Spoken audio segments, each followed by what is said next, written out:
지난주에 우리가 함께 본 말씀은 하나님이 우리에게 원하시는 것, 나에게 원하시는 것이 무엇인지를 미가서 6장의 말씀을 통해서 보았습니다. 근데 오늘은 거기에 이어서 그러면 하나님께서 원하시는 것이 있지만 그 사랑하는 이스라엘 백성들에게 왜 이렇게 심판을 하시게 되었을까? 우리가 그걸 알고 찾아보면 오늘날 우리 시대에 우리 민족이, 우리 나라가, 또 우리 가정이, 우리 개개인이 하나님이 정말 싫어하시는 것, 하나님이 기뻐하지 않으시는 것이 무엇인가를 살펴봄으로 인해서 그것이 우리에게 경고가 되고 교훈이 되고 우리가 그러한 잘못들을 반복하지 않을 수 있다는 마음에서 미가서 말씀을 전체 여러분 제가 숙제를 드렸습니다. 숙제를 열심히 잘 해주셔서 감사하고요. 제 바람은 여러분이 주일날 오실 때 제가 미리 올려드리잖아요.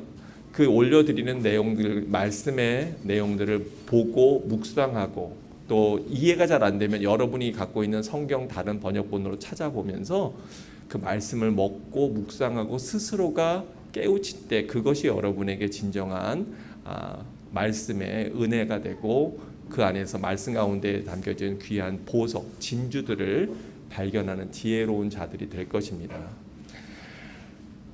오늘 우리가 본 미가서 7장 2절에서부터 6절 말씀에도 보면 너무나 분명하게 이스라엘이 또 하나님의 백성들이라고 하는, 하나님을 믿는다고 하는 사람들이 행했던 잘못들이 나와 있는데 그 내용들을 살펴보면 이렇게 되어 있어요.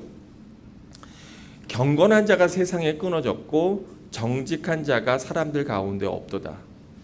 이 내용을 보면 하나님이 기뻐하시는 사람은 경건한 자입니까? 경건하지 못한 자입니까? 경건한 자예요. 정직한 자입니까? 불의한 자입니까? 네, 정직한 자예요. 그런데 안타깝게도 하나님이 세상을 바라보니, 하나님이 유대 땅을 바라보니, 이스라엘 백성을 바라보니 경건한 자가 세상에 끊어졌고 정직한 자가 사람들 가운데 없구나 라고 안타까워하시는 것을 우리가 알 수 있어요. 그러면서 사람들의 모습이 나옵니다. 이렇게 되어 있어요. 무리가 다 피를 흘리려고 매복하며 각기 그물로 상대를 잡는데 누구를 잡아요? 자기 형제를 잡아요. 그물로 물고기를 잡는 것이 아니고 그물로 새를 잡는 것이 아니고 사랑하는 같은 동포인 내 이웃, 내 형제, 내 부모, 내 자녀를 그물로 잡고 있는 사람들의 악을 나타내고 있어요. 그러면서 두 손으로는 부지런히 선을 행하고 있죠. 뭐라고 이야기합니까? 두 손으로 악을, 그것도 아주 열심히 부지런히 행하는도다. 우리가 하나님을 기억하지 않으면 사실은 밥 먹고 하는 행동, 밥 먹고 하는 모든 일들이 뭐밖에 없다고요? 죄밖에 없어요. 제 말이 사실인지 과장인지 한번 생각해 보십시오.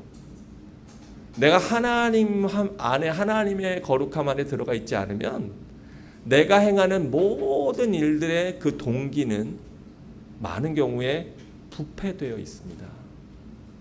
내가 남편에게, 내가 아내에게 하는 말들이 사실은 대부분의 언어들, 대부분의 말들은 그 밑바닥에 있는 게 뭐냐면 자기 이기심이에요. 한번 생각해 보세요. 하루를 지나보면서 내가 남편에게 쏟아놓은 말들이 대체 무슨 말인가? 여보, 당신은 내가 이렇게 힘든데 왜 날 안 도와줘? 당신은 갔다 오면 옷이라도 좀 정리를 잘 해놓으면 좋을 텐데 왜 다 이걸 어질러놔? 왜 애들 좀 더 친밀하게 돌봐주지? 자기 관리는 열심히 하면서 왜 가정 일에는 이렇게 돌보지 않아요? 누구 아빠는 어떻다는데, 누구 엄마는 어떻다는데, 어느 집은 어디를 뭘 한다는데, 많은 이야기들이 사실은 내 필요, 내가 원하는 것, 내 욕심, 자기 중심적인 언어들을 쏟아내지 않나요? 심지어는 우리 자녀들을 대할 때도 마찬가지 아닌가요? 너는 대체 왜 이렇게 행동하니? 너는 왜 이렇게 열심히 안 하니? 라고 할 때 그 아이의 미래를 위해서 한다고 하지만 그러나 사실은 그 많은 경우도 내가 기분 나쁘면 용서가 안 되고, 내가 기분이 괜찮으면 때로는 그 아이들이 행하는 것들도 그냥 다 용서가 되는 자기 기준, 자기 셀프 센터드, 그러한 자기 중심적인 모습으로 우리가 살아가고 있지 않습니까? 심지어는 사랑한다고 하는 내 가족들에게도 말이죠. 그러니 남들에게는 더 무엇을 기대하겠습니까? 기대한다는 의미가 더 우리가 얼마나 더 가증스럽게 또는 거짓으로 또 악한 마음으로 행하고 이야기하고 이용하겠습니까?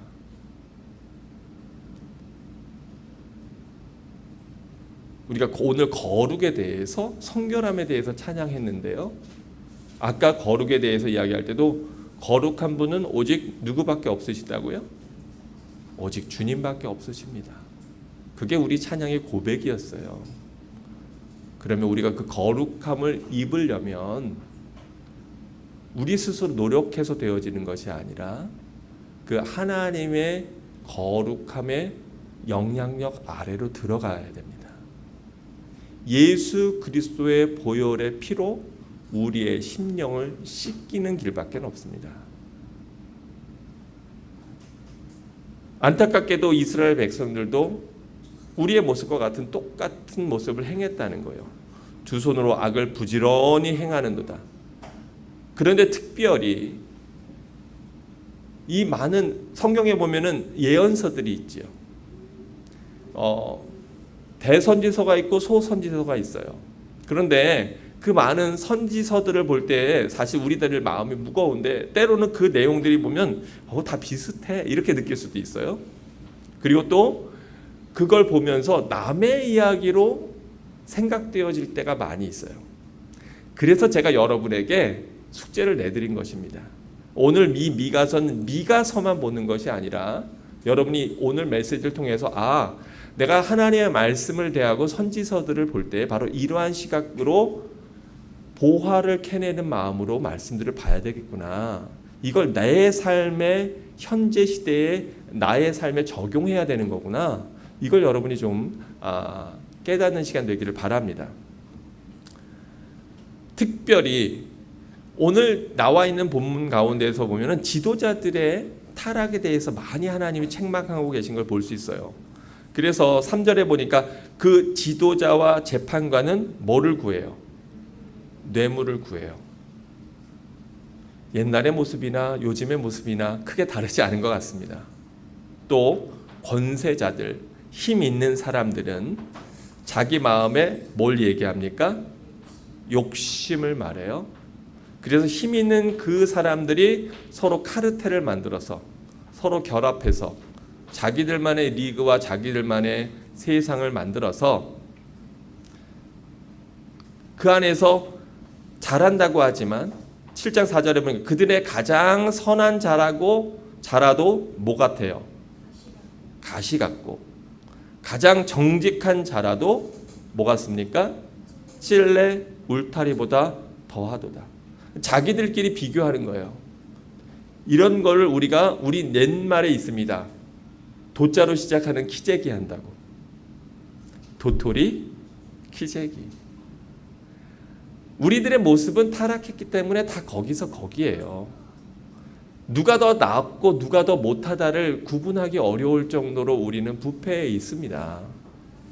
그런데도 우리의 마음은 어때요? 그래도 나는 너보다는 나아. 그래도 나는 나름대로 정직하게 살려고 해. 그래도 나는 세금 덜 떼먹었어. 그래도 나는 우리가 그런 마음들 다 갖고 있지 않나요? 많은 다툼들이 어디서 납니까? 부모는 자식을 바라보며 그래도 나는 너처럼은 안 살았어. 남편과 아내가 서로를 바라보며 그래도 나는 내 잘못은 당신의 잘못보다는 덜해. 우리의 모습이 보이지 않습니까? 그들의 파수꾼들의 날, 곧 그들 가운데 형벌의 날이 임하였으니 이제는 그들이 요란하리로다. 하나님이 더 이상 그러한 모습을 못 봐주시겠다는 거예요. 그래서 코비드와 같은 또 여러 가지 많은 이 땅에 하나님이 도저히 견디지 못해서 그 부패함을 도저히 참지 못해서 하나님이 그냥 허락하시는 이 땅의 많은 재앙들이 임할 때에 그제서야 그 사람들이 소란스러워진다는 말씀이에요. 너무나 안타까운 건 5절과 6절 말씀인데 이렇게 이야기하죠. 너희는 누구를 믿지 말래요? 이웃을 믿지 말고, 누구를 의지하지 말고, 친구를 의지하지 말고. 이 차에서 오면서도 저희는 미가서 말씀을 계속 틀어놓고 듣고 왔거든요. 그런데 이 말씀을 보면서 아내한테 제가 한마디 했어요. 여보, 이거 당신한테 하는 얘기인데 내 품에 누운 여인에게라도 내 입의 문을 지킬지어다. 네. 함께 잠자리하고 함께 눕는 아내와 남편에게라도 우리가 입을 열기 어려울 만큼 서로가 서로에게 악을 행하고 부패한 세상 속에 살아간다. 아들이 아버지를 멸시하며, 여기 아들들 있죠. 네, 우리 교회는 딸들보다는 아들들이 더 많은데 우리 아들들이 누구를 멸시해요? 아버지를 멸시해요. 딸들이 어머니를 어떻게 해요? 대적하며, 며느리가 시어머니를 대적하리니 사람의 원수가 곧 자기 집안 사람이로다. 그래서 오래 산 부부에게, 그 만화님들에게 남편이 누구죠? 그러면 나오잖아요. 어휴, 평생 원수 이러고. 네. 그 이 수천 년 전에 써진 성경 말씀을 그 시골에 할머니들이 어떻게 아셨나 몰라요. 우리 선조들이. 여러분 마음을 무겁게 해서 참 저도 마음이 무겁습니다. 그런데 왜 하나님은, 왜 선지자는 이와 같이 책망을 할까요? 대체 이렇게 심판의 이유가 무엇일까요? 정말 하나님께서 우리를 망하게 하시려고 이렇게 성경에 너무나 무시무시한 말씀들을 담아 놓으셨을까요? 하나님의 뜻은 전혀 그렇지 않습니다. 구약의 처음 시작하는 5권이 뭐죠? 창세기, 출애굽기, 레위기, 민수기, 신명기. 이거를 간단하게 외우는 방법이 있어요. 창출 레민신. 자, 시작. 창출 레민신. 이게 창세기, 레위기, 민수기, 신명기예요. 그런데 이 창출 레민신, 이 책 5권을 우리가 누구의 오경이라고 얘기하죠? 모세 오경이라고 그렇게 얘기해요. 왜냐하면 모세 시대에 하나님의 명령으로 기록되어진 말씀이라고 성경에 나와 있거든요. 그래서 이거 5권을 모세 오경이라고 얘기하고, 이스라엘 백성들은 그 말씀 가운데서 그 어떤 말씀보다도 이 모세 오경을 굉장히 중시해서 이 말씀은 거의 딸딸딸딸딸 외웁니다.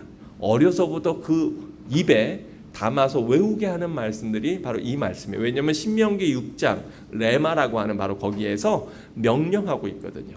어려서부터 너희 자녀들에게 이것을 미간에 붙이고 팔목에 메고 문설지에 쓰고 새겨서 계속해서 하나님의 말씀을 알도록, 깨닫도록 해라. 그런데 그 창출 레민신 신명기의 말씀은 뭐냐면, 이제 이스라엘 백성들이 광야에서 40년의 훈련의 시간을 끝나고 여호수아를 필두로 해서 가나안 땅에 들어가는 바로 그 직전에 여러 가지 그 앞에서 레위기를 중심으로 해서, 출애굽기와 레위기를 중심으로 해서 하나님이 주셨던 말씀을 다시 한번 반복해서 상기시켜 주는 것, 리마인드 시켜 주는 것이 신명기입니다. 그래서 신명기, 새롭게 다시 한번 가나안 땅에 들어가기 전에 이스라엘 백성들에게 다짐시키는 말씀, 그게 신명기인데, 그 신명기에서 6장 말씀에 보면 이렇게 성경이 이야기하고 있습니다. 신명기서 6장 말씀을 비춰주세요. 6장 17절에서부터 19절 말씀. 너희의 하나님 여호와께서 너에게 명하신 명령과 증거와 규례를 삼가 지키며 6장 18절 같이 읽어봅니다. 시작. 여호와께서 신명기 6장 신명기 이거 다음에 있는데 없어요? 신명기 4장 5장? 그렇구나. 네, 여러분 성경 갖고 계시면 신명기 6장 17절, 18절, 19절 이 말씀을 찾아보시면 좋겠는데요. 이런 내용입니다. 여호와께서 보시기에 정직하고 선량한 일을 행하라. 그리고 19절 말씀이 중요해요. 신명기 6장 19절 말씀 같이 읽어보겠습니다. 시작. 그리하면 내가 복을 받고 그 땅에 들어가서 여호와께서 모든 대적을 내 앞에서 쫓아내시겠고 내 조상들에게 맹세하신 아름다운 땅을 차지하리니 여호와의 말씀과 같으니라. 그러면서 하나님께서 내가 너희를 지키고 보호하겠다고 약속하셔요. 근데 거기에 하나님이 원하시는 것이 다 분명히 나와 있어요. 18절에 보니까 여호와께서 보시기에 정직하고 선량한 일을 행하라. 너희의 하나님 여호와께서 너에게 명하신 명령과 증거와 규례를 삼가 지켜라. 그리하면 내가 복을 받고 그리하면 하나님의 말씀, 하나님이 인간에게 이렇게 살라고 주신 하나님의 그 인간 매뉴얼, 인간 지침서, 하나님께서 인간을 만드시면서 우리에게 이렇게 살아야 된다고 주신 그 성경의 말씀대로 살면 내가 내게 복을 주고 너를 돌보고 지킬 것이다 라고 하나님이 약속하셨는데, 그런데 그 약속을 하나님이 깨셨습니까? 아니면 우리가 우리의 욕심으로 그 약속을 깼습니까? 우리가 우리의 욕심으로 그 약속을 깬 거예요.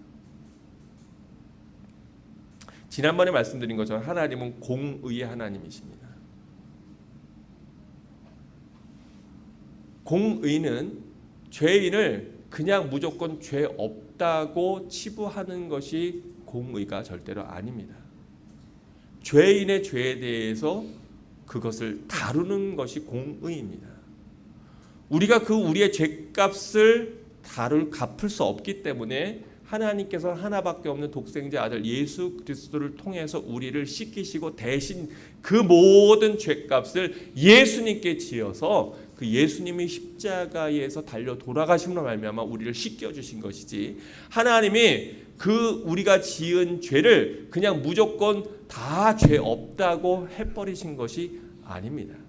왜요? 하나님은 창조주이시지만 또한 심판주이시기도 하시기 때문에 그래요.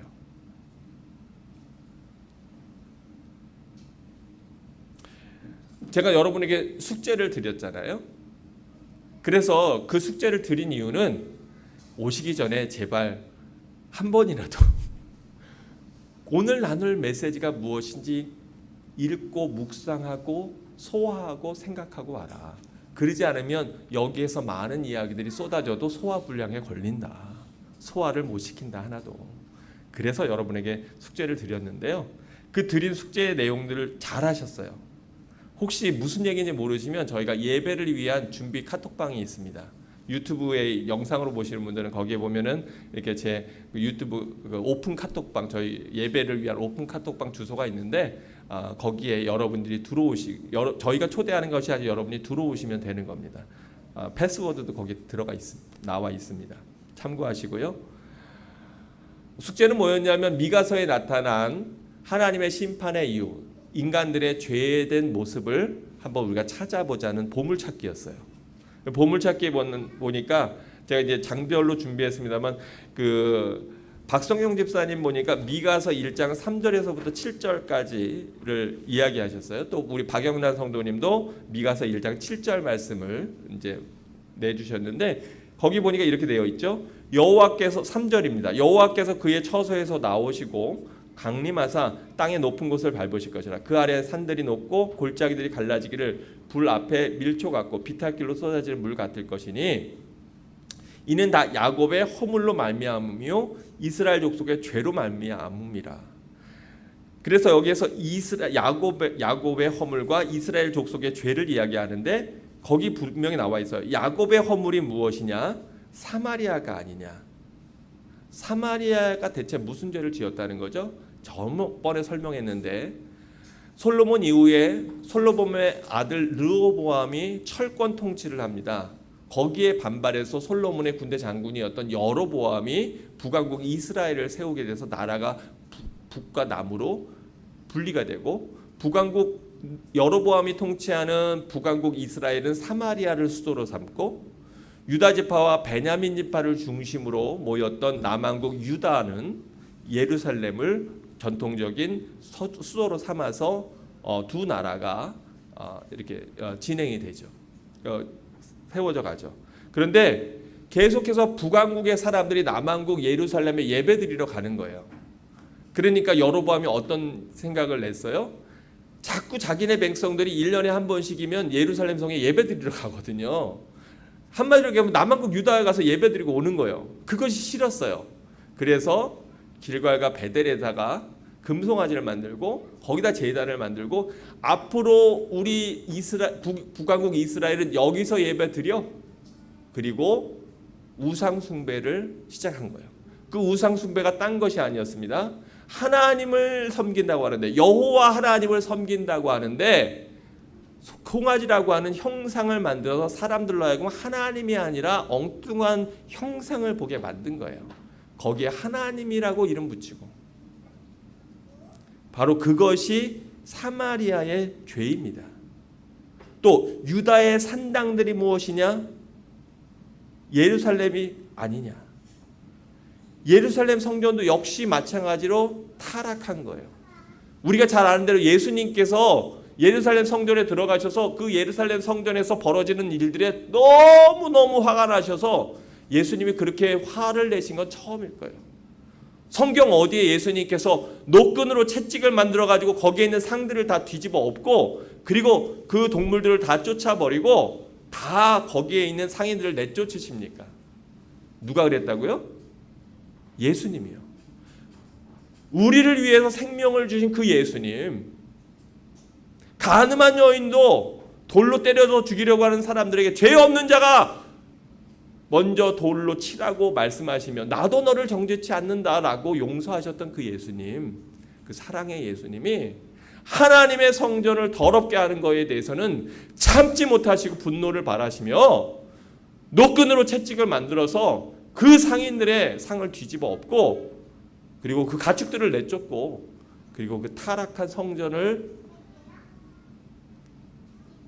정화시키시며 내 아버지 집은 기도하는 집이라고, 너희가 여기에 오는 것은 기도하기 위함이라고, 그러니까 안타까운 마음으로 성경에서 말씀하고 계시지 않습니까? 근데 이스라엘 백성들은 바로 하나님을 예배하는 데 실패한 거예요. 하나님을 경배하는 데 실패한 거예요. 하나님께 온전한 제사를 드리는 데 실패한 거예요. 소를 덜 바쳐섭니까? 양을 덜 바쳐섭니까? 11조를 안 해섭니까? 아니에요. 정직한 마음을 드리지 않았기 때문에, 하나님 앞에 거룩한 마음으로 나아가지 않았기 때문에, 그래서 예배에 실패한 거예요. 그 결과가 무엇입니까? 6절에 보니까 이러므로 내가 사마리아를 들의 무더기 같게 하고 포도심을 동산 같게 하며 그 돌들을 골짜기에 쏟아내리고 그 기초를 다 드러내며 그 새긴 우상들은 다 어떻게 돼요? 부서지고 그 음행의 값은 다 불살라지며 내가 그 목상들을 다 깨뜨리니, 여기서 우상들, 목상들, 음행의 값, 이것이 다 뭡니까? 첫 번째로는 영적인 타락에 대한 이야기입니다. 그가 기생의 값으로 모았은즉 그것이 기생의 값으로 돌아가리라. 불의한 방법으로 재물을 모았기에 그렇게 불의한 방법으로 모은 재물 내가 다 흩어버리겠다. 지금 전 세계가 두려워 떨고 있습니다. 코로나가 계속해서 이렇게 매기를 떨치면 지금까지 쌓아놨던 모든 재화들, 시스템들, 경제적인 것들이 다 무너진다고 많은 사람들이 걱정하고 있습니다. 근데 안타까운 건 19세기, 20세기 들어와서 민주주의라고 하는 이름으로 쌓아놓은 그 많은 재화라고 하는 것들이 공평하게 나누어졌던가요? 골고루 분배되었던가요?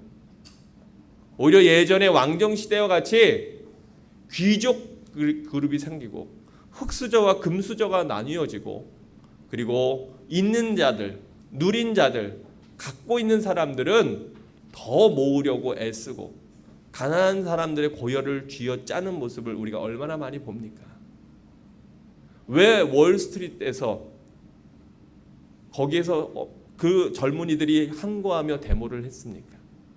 여러분 잘 아시는 책, 왜 세상의 절반은 굶는가? 왜 세상의 절반이 굶죠? 하나님 주신 자원이 모자라서입니까? 아닙니다. 누군가는 자기에게도 필요하지 않은 너무나 많은 것들을 움켜쥐려고 하는 사람들이 있기 때문에, 나누어지지 않기 때문에 그런 건 아닙니까?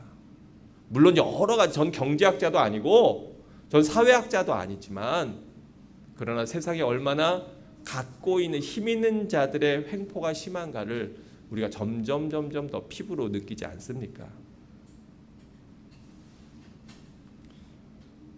2장에 보면 이소영 사모가 이렇게 올렸어요. 2장 1절, 2절, 3절인데 2장 1절에 그들이 침상에서 죄를 꾀하며 악을 꾸미고 날이 밝으면 그 손에 힘이 있으므로 그것을 행하는 자는 화 있을진저. 밤에 침상에 누워서 골똘히 생각하는 게 다 어떤 일이라는 거예요? 선한 걸 생각하는 거예요? 죄 짓는 거 생각하는 거예요? 죄 짓는 거 생각하는 거예요. 여러분은 밤에 잠자리에 드셔서 침상에 누워서 어떤 생각하십니까? 아, 하나님 참 감사합니다. 오늘도 함께 해주셔서 감사합니다. 오늘도 지켜주셔서 감사합니다. 그리고 평안 가운데 잠드시나요? 아니면 분함과 억울함과 속상한 가운데 이를 가면 내가 반드시 갚으리라, 이런 마음 가지고 여러분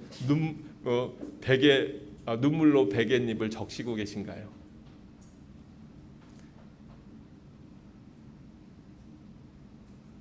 또 가난한 사람들의 밭들을 탐하여 빼앗고 그 집들을 탐하여 차지하니 그들이 남자와 그의 집과 사람과 그의 산업을 강탈하도다. 누가요? 힘 있는 자들이, 권력을 차지한 자들이, 힘을 얻은 자들이. 우리가 우리 자녀들을 열심히 공부시키려고 하는 이 목적과 이유가 뭡니까? 정말로 그래서 세상을 이끌어갈 뛰어난 지도자들을 세우기 위함이라면 아멘 할렐루야. 근데 솔직히 우리 밑바닥에 보면, 야, 아빠는 실패했지만 너라도 그 리그 안에 들어가야 되지 않겠냐? 야, 나는 누렸는데 너 거기서 탈락하면 되겠냐? 그래서 자식들을 닥달해서 명문대 보내고 좋은 직장을 얻고 세상에서 흔히 얘기하는 사람들이 부러워하는 포지션을 차지하게 하려고 애를 쓰고 뒷바라지하고 떠밀고, 때로는 안 따르면 목덜미를 잡아서 끌어올리려고 하는 거 아닙니까?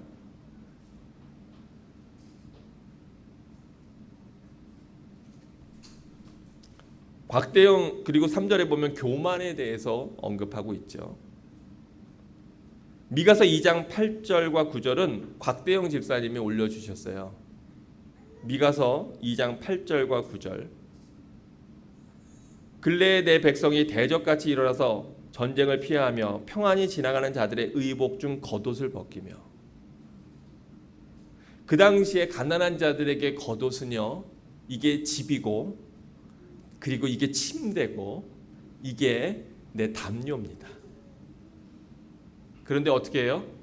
있는 자들이, 힘 있는 자들이 그 사람들의 겉옷을 벗긴다는 거예요. 없는 사람들의 겉옷까지도. 내 백성의 부녀들을 너희가 그 즐거운 집에서 쫓아내고 그 어린 자녀에게서 나의 영광을 영영히 빼앗는도다. 다 힘 있는 자들, 지도자들의 죄악을 이야기하고 있는 것입니다. 오늘 아침에 오전 10시 34분에 신나라 양이 올려준 것 2장 8절. 그 새로운 번역본에 여러분 카톡방에 보면 이렇게 되어 있어요. 최근에 내 백성이 원수처럼 일어나 나를 대적하는구나. 너희가 전쟁을 치르고 돌아가는 병사들처럼 평안히 지나가는 행인들의 옷을 벗기며 힘 없는 여자들을 안락한 가정에서 쫓아내고 그들의 자녀들에게서 내 축복을 빼앗아 가고 있다. 10절에는 너는 일어나 떠나라. 이곳은 너희가 쉴 곳이 아니다. 너희가 죄로 이 땅을 더럽혔으니 반드시 뭐 할 거다? 멸망할 것이다. 우리 권자영 집사님, 박성용 집사님이 또 같이 올려주셨어요. 미가서 3장 1절에서 3절 말씀인데 3장에는 이렇게 되어 있습니다. 내가 또 이르노니 야곱의 우두머리들과 이스라엘 족속의 통치자들아 들으라. 정의를 아는 것이 너희의 본분이 아니냐. 정의에 대해서 다시 한번 말씀하고 있고요. 너희가 선을 미워하고 악을 기뻐하며 내 백성의 가죽을 벗기고 그 뼈에서 살을 뜯어 그들의 살을 먹으며 그 가죽을 벗기며 그 뼈를 꺾어 다지기를 냄비와 솥 가운데에 담을 고기처럼 하는도다. 무시무시한 말씀 아니에요? 여러분, 이 말씀의 의미가 뭡니까? 백성의 사람의 가죽을 벗겨요. 그래서 그 뼈에서 살을 다 뜯어요. 그래서 그 살을 뜯어 먹고 그 가죽 벗기고 심지어는 그 남아있는 뼈까지 어떻게 해요? 뼈를 꺾어서 다지기를 냄비와 솥 가운데에 담고 고기를 다지듯이 가난한 자들, 연약한 자들, 힘없는 자들, 그 사람들의 고열을 그렇게 쥐어짜고 있다고 하는 거예요. 그 결과가 뭡니까? 3장 4절에 보니까 이렇게 얘기하죠. 그때 그들이 여호와께 부르짖을지라도 응답하지 아니하시고 그들의 행위가 악했던 만큼 그들 앞에서 뭘 가리신다고요? 얼굴을 가리시리라. 수많은 교회가 수많은 크리스찬들이 하나님 앞에 부르짖어도 하나님이 응답하시지 않는 이유가 무엇입니까? 왜 기도의 응답을 메시지를 받지 못하고 하나님은 저 멀리 계신 분과 같이 그렇게 우리가 거리감을 느낍니까? 왜냐하면 우리가 죄의 한가운데에 앉아있기 때문에 그런 거 아닙니까? 우리 민족이, 우리나라가, 교회가, 우리 목회자들이 바로 그러한 죄 가운데 있기 때문에 그런 거 아닙니까?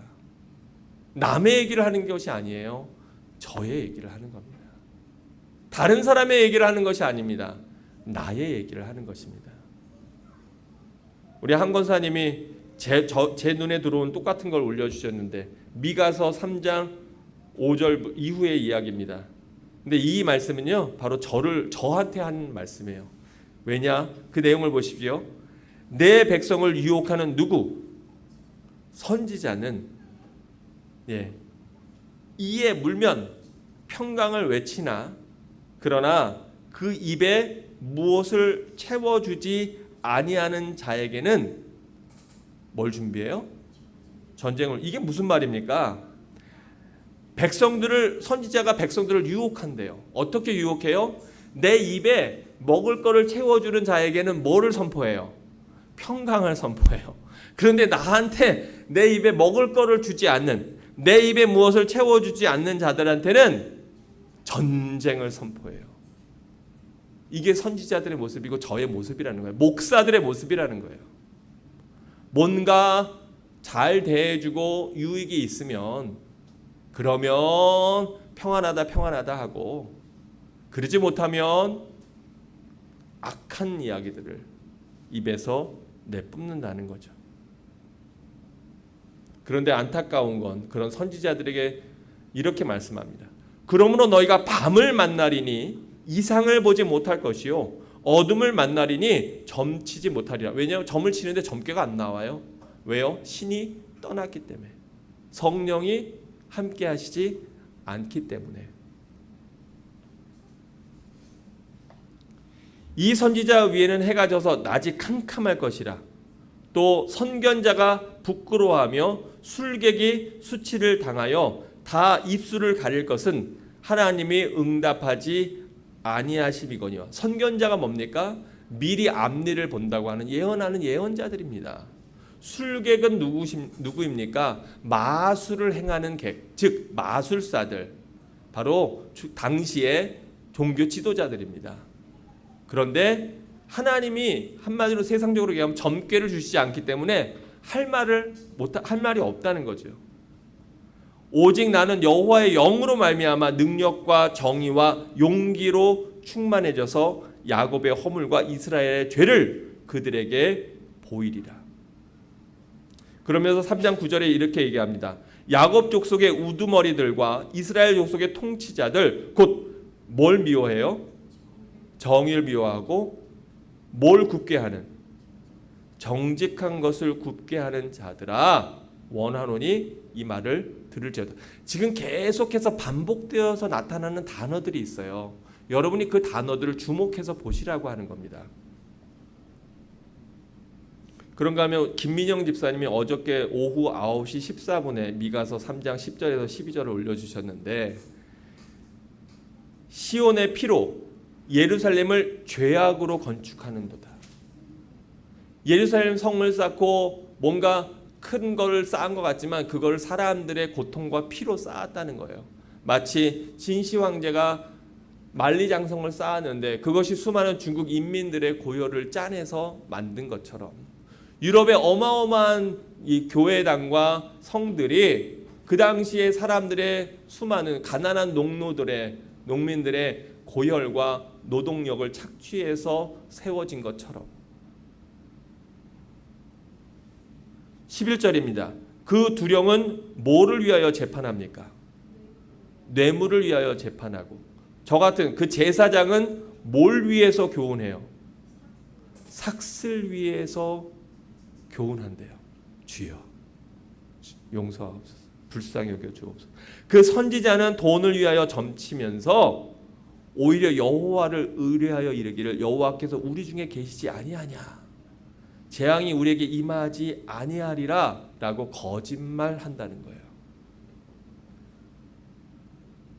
이러므로 너희로 인하여 시온의 밭같이 갈물 당하고, 시온은 밭같이 갈물 당하고 예루살렘은 무더기가 되고 성전에 사는 수풀의 높은 곳과 같게 되리라. 이 말씀을 주셨던 미가 시대의 일이 당장 이루어진 것이 아닙니다.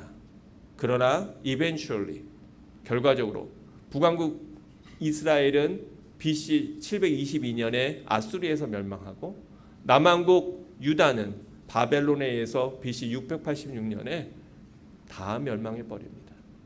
그리고 그렇게 악행을 했던 지도자들은 다 포로로 끌려가서 노예 생활을 하게 되는 것이 이스라엘의 역사입니다.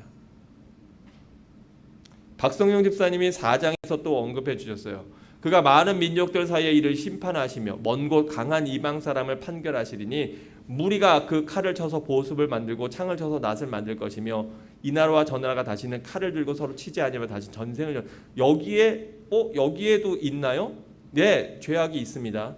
반대로 보면 돼요. 즉 칼을 쳐서 보습을 만든다는 건, 보습은 뭐예요? 농사기구예요. 하나님이 주신 쇠를 가지고 농사기구를 만들어서 생산을 하고 곡식을 만들어 사람들을 윤택해야 할 텐데 그걸 가지고 뭘 만들었어요? 칼을 만든 거예요. 그리고 낫을 만들어야 될 쇠를 가지고 창을 만들었어요. 칼과 창이 의미하는 것이 무엇입니까? 서로 욕심을 부리고 전쟁을 통해서 죽고 죽이면서 빼앗기 위해서 만든 무기들이에요. 인류가 무기에 대해서 끝없이 경쟁하고 있지 않습니까? 우리나라가 국방비에 쓰는 돈이 얼마나 많이 있습니까? 우리나라만 그럽니까? 전 세계가 다른 물론 필요악이라고 이야기할 수 있어요. 그러나 그 모든 것이 뭐예요? 어떻게 보면 민족, 나라, 이기주의에서 나오는 것이죠. 뭐 거기에 대해서 또 논란이 많겠지만 우리는 미가서 5장으로 갑니다. 미가서 5장에 보니까 이렇게 얘기해요. 계속 전쟁에 대해서 이야기하고 있는데, 여호와께서 이르시되 그날에 이르러 내가 내 군마를 내 가운데에서 멸절하며 내 병거를 부수며. 군마와 병거는 다 뭐에 필요한 도구들입니까? 전쟁에 필요한 도구들이에요. 내 땅의 성읍들을 멸하며 내 모든 견고한 성을 다 어떻게 하실 거라고요? 무너뜨릴 것이며 내가 또 내 복수를 내 손에서 끊으리니, 복술이라는 게 뭡니까? 이 젊게 보는 도구를 얘기하는 거예요. 그 복수를 젊게 보고는 이 주술 행위들, 이런 것들을 또 내게 다시는 점쟁이가 없게 될 것이고, 내가 내게 새긴 우상과 주상을 너희 가운데서 멸절하리니 내가 내 손으로 만든 것을 다시는 뭐하지 못하리라? 섬기지 아니하리라. 내가 또 내 아세라 목상을 너희 가운데서 빼버리고 내 성읍들을 멸할 것이며. 지금 이 말씀을 듣고 있는 대상이 누구냐고요? 유다 족속들, 그리고 이스라엘 백성들이에요. 하나님의 사람들이에요. 하나님의 백성들, 선택된 백성이라고 하는 자들이에요. 이방인들이 아닙니다.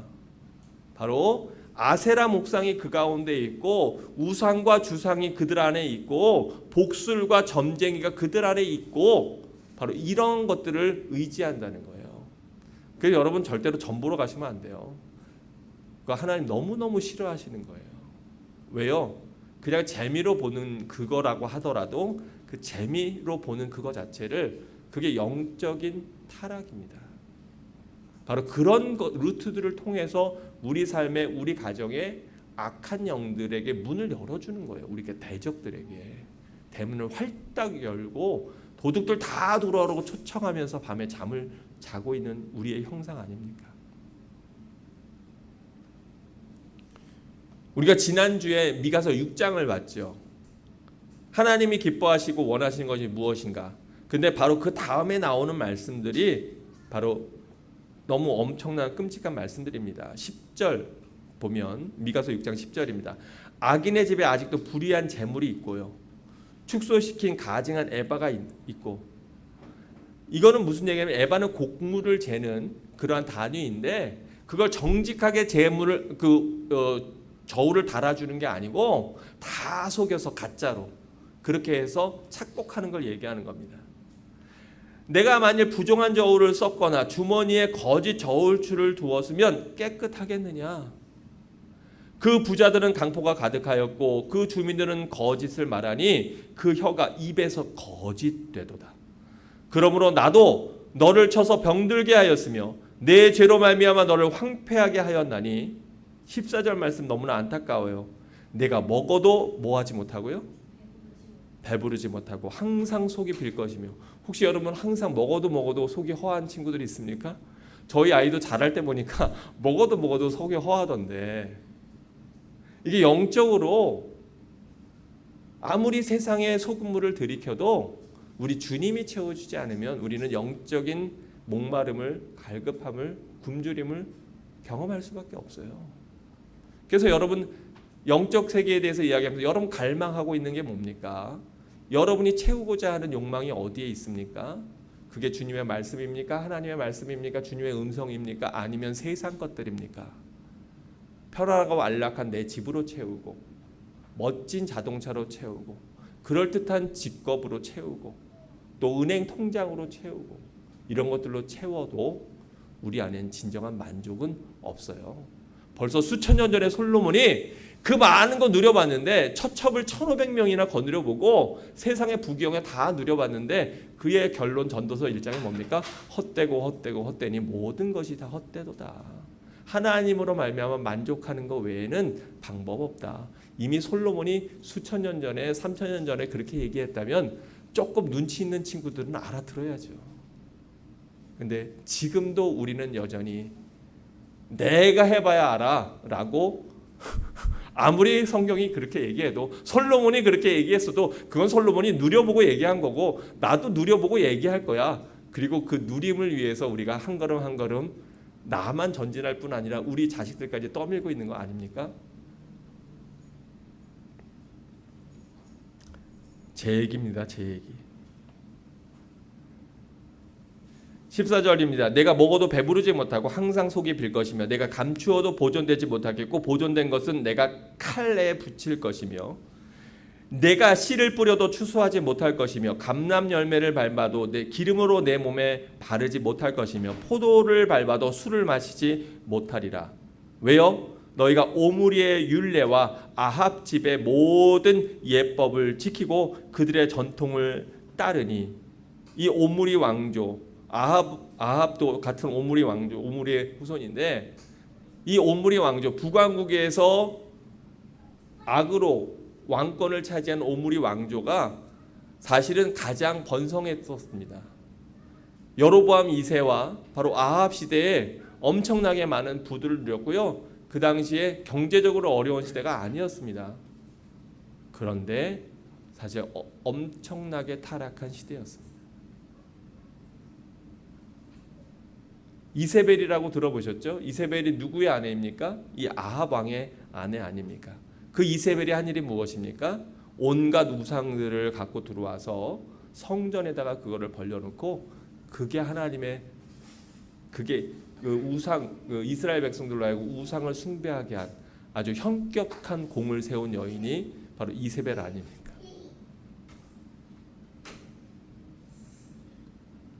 그리고 7장에 가면 오늘 본문에 있는 것처럼 서주영 군이 경건한 자가 세상에서 끊어졌고 정직한 자가 사람들 가운데 없도다. 무리가 다 피를 흘리려고 매복하며 각기 그물로 형제를 잡으려 하고 두 손으로 부지런히 악을 행하는도다. 이야기합니다. 사랑하는 성도 여러분, 오늘 이 말씀들 들으면서 여러분 많이 힘드셨을 겁니다. 아, 목사님이 지난주에 무슨 일이 있으셨나? 왜 이렇게 무섭게 뭐 마음에 맺히신 게 있나? 속상한 일이 있으셨나? 꼭 그래서만은 아니고요.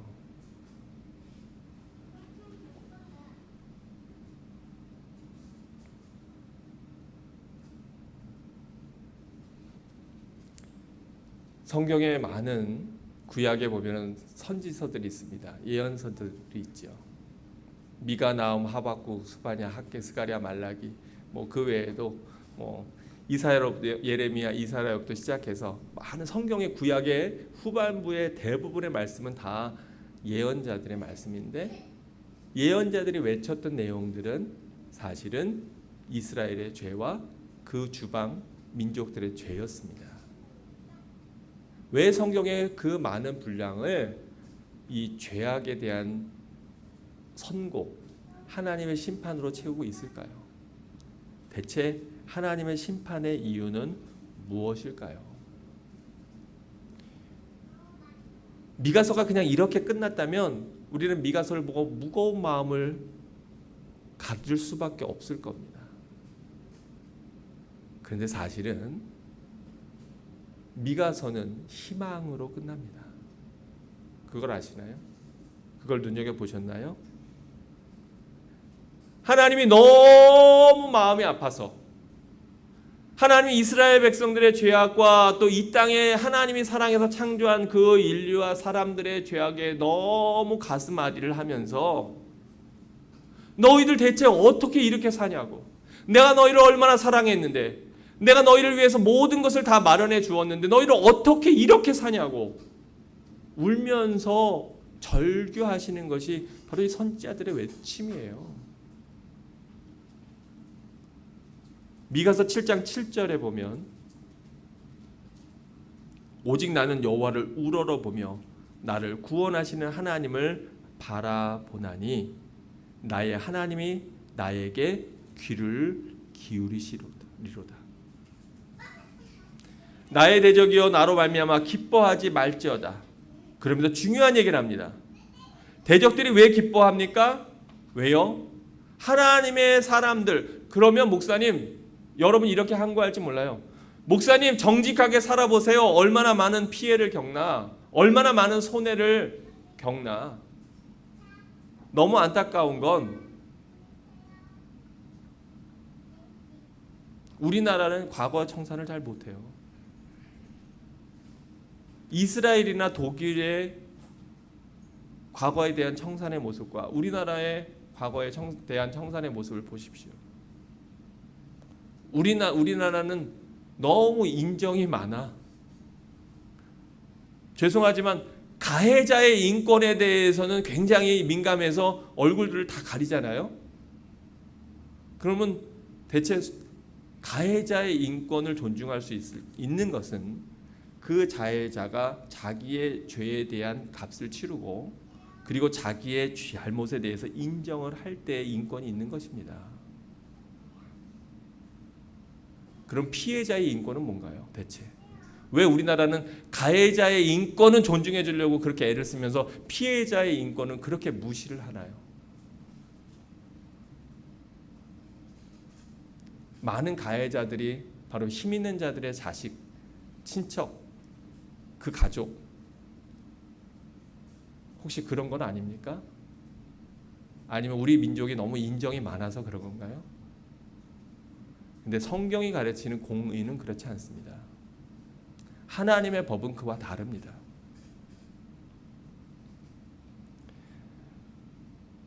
나의 대적이여 나로 말미암아 기뻐하지 말지어다. 나는 엎드러질지라도 어떻게 돼요? 일어날 것이요. 어두운 데에 앉을지라도 여호와께서 나의 빛이 되실 것이미로다. 네, 정직하게 살다가 어려움 겪습니다. 손해 봅니다. 성실하게 살았는데도 가난할 수 있습니다. 열심히 믿음을 지켰다고 하지만 그러나 세상적으로 볼 때에는 성공하지 못했다고 그렇게 보일 수도 있어요. 그런데 그게 끝이 아니라는 거예요. 이 땅에서 부를 누리고 이 땅에서 떵떵거리고 이 땅에서 잘 살고 이 땅에서 건강한 게 다가 아니라는 거예요.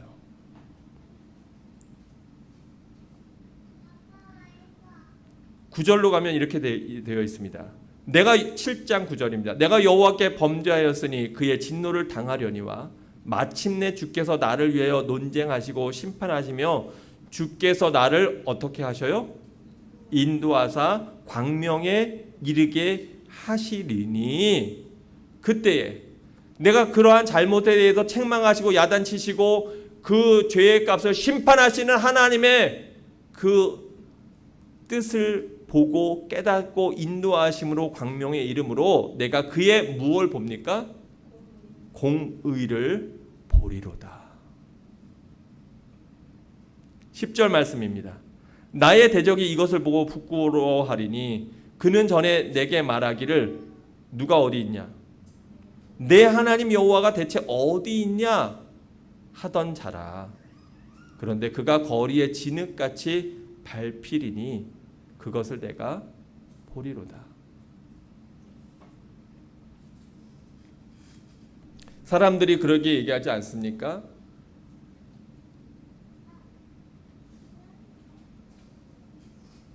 너 그렇게 정직하게 살려고 하는데 너 그렇게 바르게 산다고 하지만 결국 그러면 너 손해야.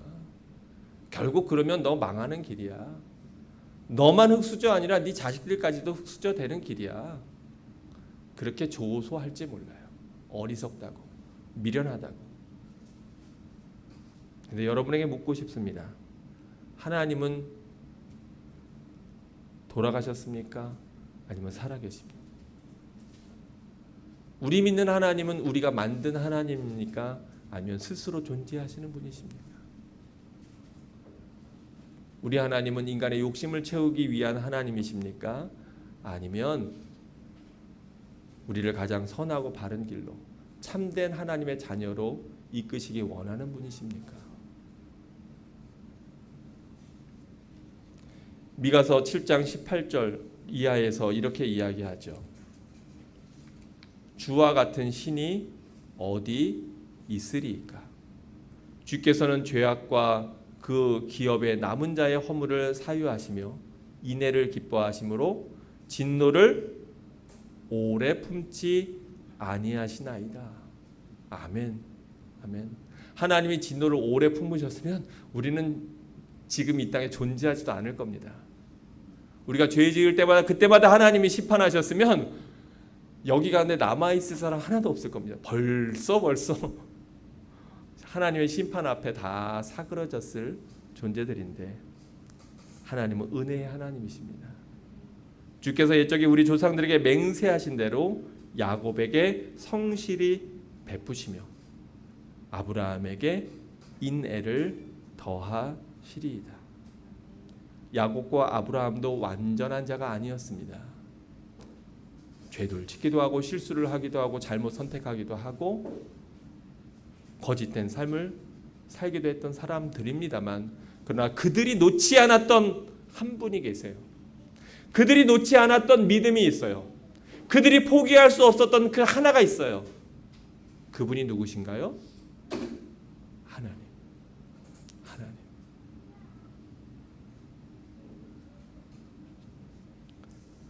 오늘 말씀을 마치며 우리가 지난주에 봤던 말씀 미가서 6장 6, 7, 8을 다시 한번 상기하기를 원합니다.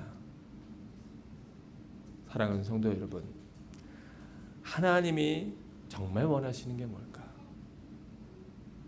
혹시 오늘 우리가 본 이러한 본문에 있는 끔찍한 말씀들처럼 내 삶에서는 내가 지금 바르게 살고 있는가? 여러분이 성경의 말씀들을 볼 때에 바로 그거를 보셔야 되는 거예요.